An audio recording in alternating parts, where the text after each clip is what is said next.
You made the remark that they were playing his. You made the remark that they were playing his what do I call it? His pop record. Yes. Yeah, they were playing it, I think, at one of the earlier heights, weren't they? And I thought it was kind of unfair. They finally got away from him. They don't have to compete against him, and they have to listen to him instead. Carolis now at 5.62. Carolis is still doing these massive clearances. The consistency outdoors isn't quite there, but you just feel like he's playing around, he's trying something new. He's almost sacrificing his results in the circuit over the last 5 or 6 weeks for me, in the hunt of something bigger, because just look at the height there. He won in a Strava earlier in the week, but well under 6 meters. You feel like something big's coming again. Yeah, that was his entry to the competition for Casey Lightfoot. He'd actually failed at 5.42. Second attempt, 62. Does it this time. We were seeing the pole vault in a slightly more unusual position. We thought the high jump might have been at this bottom bend for Barshim, but it's the pole vaulters who are getting the attention of the... tends to be the bigger crowd on this bottom bend, although there's a fairly even spread. It's pretty full all the way. And Menno Vloen then second attempt at 62. Look at that, some 5 hurdles in a row, jogged it. So getting their act together after 1 or 2 failures. But I can't tell you that Obiena and Zachary Bradford, the two to fall foul at this height. Vloen definitely on the height there. And, Chris Nielsen joined the party. Still fairly early stages, but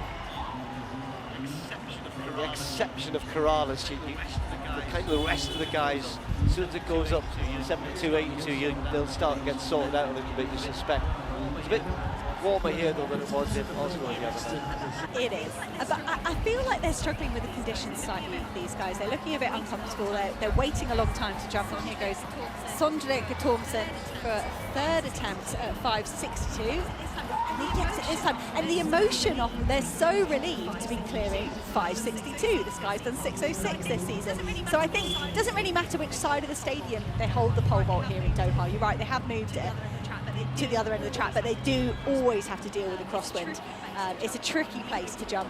They even moved it indoors one year, didn't they, when the wind was deemed too dangerous. But I think the wind's going to dampen the distances a bit tonight.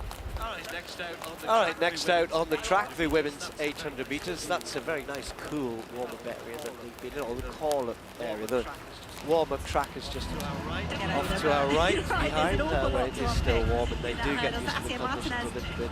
Very good out Nielsen, bars now at 5.82. Pretty much because nothing changed at 5.72, so we've jumped here to 5.82. Very nice clearance, and whatever was going on earlier on, they seem to have got to grips with it a little bit. Nice clearance from the American. And Nielsen had such a good year, or good period for a couple of years, didn't he? Just trying to get himself back to those sort of levels. Thompson second in Oslo in front of his home crowd in the chillier weather just over a week ago. 11 o'clock. That's better. I mean, look as though he's going to go out at 5.62, passed at 5.72, and makes 5.82 look straightforward.